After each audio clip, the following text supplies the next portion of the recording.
in a major league rut right now. Let's see if his teammates can pick him up along the way. You're right. He talked about being cool, calm, collective, rebounding. Not rebounding right here. And for one of the few times here today, this run's not going to go anywhere. Call it no gain on the play, and it'll be second down. And when do they start thinking about burning these timeouts? They've got all three still defensively. To me, you have to start right now. Here's the time, and that means you've got to stop them on defense, not give up the yardage, use your timeouts in order to get the ball back and try and score yourself. But now is the time to start using those timeouts. And keep in mind, it'll also stop the clock at the 2-minute warning. The fourth quarter here, they've got the lead. They want to keep it on the ground. That's what they're doing. Smart football. Keep the clock grinding. Keep it going. But you got to figure now, they're going to see more people stacked up at the line of scrimmage as they try and bleed it out. On third down, that's Cook. And he's going to have a first down here as he gets this one to the 17-yard line. Give him 15 yards on that one, and the Dolphins have a first down. And the offense lining up 1st and 10.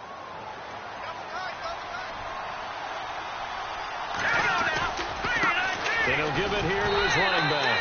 And maybe a measure of revenge there. He's had his way in this one, but this time they get him behind the line. It'll wind up being a loss of 2. And it'll be 2nd and 12. Going to give this time to the tailback. Trying to run inside, but nothing there. Maybe a gain of a yard that time, but yeah, from the spot, actually no gain. So 3rd and long. They don't need to run another play here before the 2-minute warning. Let's see if they do it anyway. On 3rd down, it's Cook. And he'll get this down only to the 18. It's a gain of a yard, and it takes us to the 2-minute warning. On now the Miami field goal unit. This just a 35-yard attempt from the left hash. And his kick is good. And the Dolphins will add on to their lead. So yet another field goal to end a drive. That has been a very common theme. He's now hit 5 of them in this game. Yeah, Brandon, as an offense, you hate that you've had to call on your kicker so often. But you have to love the fact that time and time again, he's come through. And now Baltimore gets set to take the field. Now they've sort of lost their way, partner. How do they recalibrate and get this proverbial train back on track? Well, this is where leadership really comes into play. How's the head coach handling it? The offensive coordinator? Sometimes they just make a joke. All right, guys, you had your fun? All right. Throw it out the window. Yeah, let's get back on track here. And sometimes that'll work just fine. I guess it's time now to lean on that leadership. They go back to the air here after the INT on the last drive. And it pops free. The collision there jarred the ball loose and brings up 2nd down.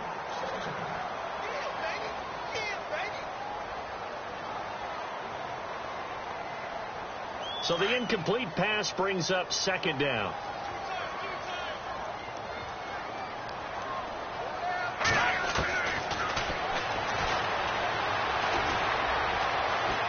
Being chased out left. And he will avoid the contact as he slides to a stop. That one good for 13 and a Raven first down. Partner, as a quarterback, sometimes you just got to know when the clock has gone off in your head, it's time to go. Tuck it and get all you can. And a throw right sideline is complete. 15 more there, and they're on a roll. It's another first down. First down now, but that clock rolling. Now a play fake here on first down. Now a desperation throw deep, and this is caught. And he is into the end zone for a Baltimore touchdown. A big play there with his 2nd touchdown of the game, 4th of the year. And the Ravens get a bit closer.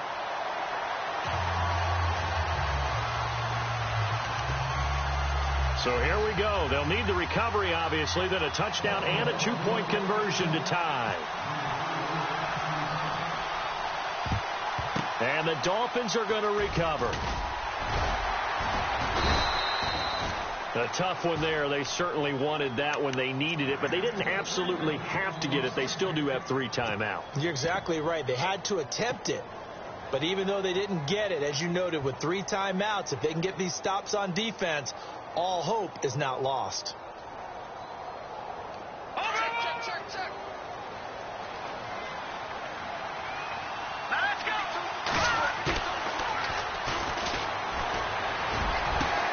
And look at this. They get the turnover they needed. It's intercepted. Picked off by Brian Allen. They find some open field here. 20, 10, and he will score. Touchdown, Baltimore. I don't know who all is to blame there, but I love seeing pick sixes. Nothing like seeing someone pluck it out of the air and go the other way and see people try to change directions. Hard to do. Now a big play here as the Ravens are going to go for the two-point conversion. Back to throw. Incomplete. And a failure to convert and tie the game. Now the pressure shifts back to the defense. But I think it was the right play. I think it was the right call to try and tie the game there. Kick an extra point, you're still down one. What's the sense? I like what they did. And this is going to be recovered by the hands team. And that should just about put a capper on this one. Fourth quarter, they felt like they needed the football back. Unfortunately, they couldn't get it. And I know we brought analytics into the game, and someone has said here that the data says that when a team's expecting an onside kick, 80% of the time, the team expecting it, they do actually recover the ball, which is what we saw here. I just wonder if that number is much more of a anecdotal type of a number. Kind of like when the coaches tell us, well, when you score on special teams, 93% of the time you win the game. I'm still waiting to see that number is empirical. And now the Raven defense going to call a timeout. It's just their first. They've got two more to use here in the final stages.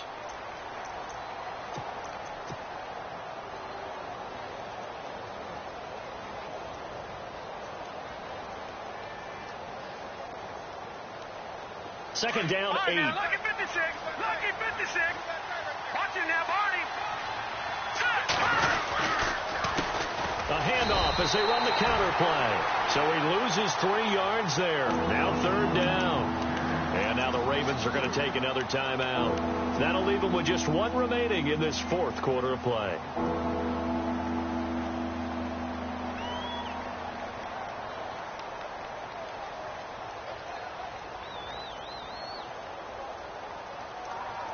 The Dolphins on third down. They've converted just twice and have had plenty of opportunities.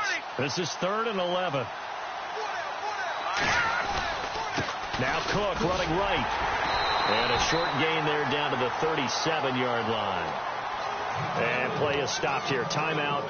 It's the defense calling the timeout here. It'll be their third and final timeout, so as they talk things over, we'll step aside. So now one of the biggest kicks of the night is forthcoming. This from 54 yards away.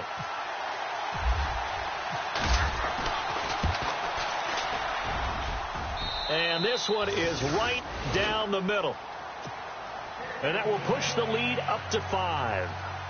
Well, it's hard to put your finger on whether this is something to celebrate or something maybe the offense is embarrassed by. But that's now 6 field goals he's made in this game alone. Yeah, he's bailed them out quite a bit so far. But it's very comforting to know that you have a kicker that's got your back. Here comes the Raven offense now, ready for another possession. One possession game. Time very much a factor. How does the offense handle this situation? Well, in a lot of cases, they should be somewhat relaxed. And I know that's counterintuitive because this is a pressure situation. But this is Friday practice every week of the season. You go over this situation, having to go downfield, limited timeouts. You got to get out of bounds and keep the drive going and set yourself up. Defensively, you can't just lay back and let them do whatever they want. So it is a cat and mouse deal here. How much pressure will the defense bring, and how much pressure can the offense handle? We're going to find out. He's going to let it fly. He couldn't quite hold it. Got hit. Ball pops out. Incomplete. These are the spots, this stage of the game, where it pays to have speed on the perimeter, doesn't it? It certainly does. And in the second quarter, he may very well run by him. But in this situation, I know as a defender, I'm loosening up a couple of extra steps that allowed him to run with him stride for stride. And boy, that one drops incomplete. But if he was hit a fraction sooner, it may have been a fumble. This defense has watched their lead dwindle away. This is where they really need to bow up. They executed well there. And it's often hard after you played really well early and then you kind of relax a little bit to step on the gas again. They just did it on the last play. Looks like they want to finish this one off. And, oh, a crusher there as it's intercepted. Picked off by Malik Hooker, and he brings it back to right around the 26-yard line. Charles, whatever's going on between his ears right now, it's just not completely calculated correctly. 7 picks between last week and this week after that one. And they always say the most important part of a player is those 6 inches between the ears. But right now, it's all those interceptions that are going on. So whoever his trusted confidant is on the sidelines, I don't know if it's the offensive coordinator, the quarterback's coach, maybe the backup quarterback, that's who he needs to get with now and get himself calm. A lot of scoring. There's no doubt about that in this one, Charles. Points, they were not at a premium. They were pretty easy to come by. They were, but it was fun, wasn't it? Because both teams finding ways to click.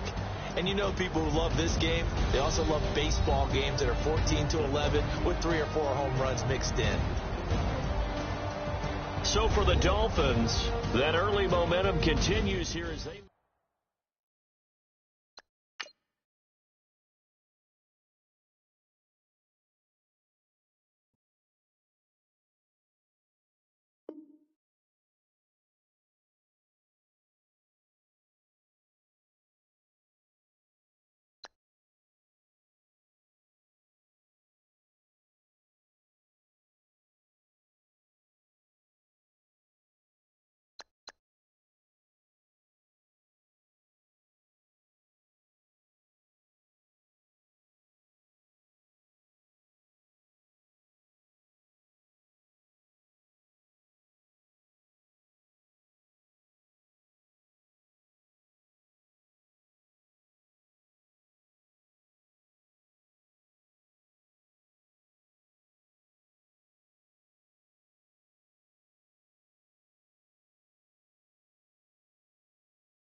you.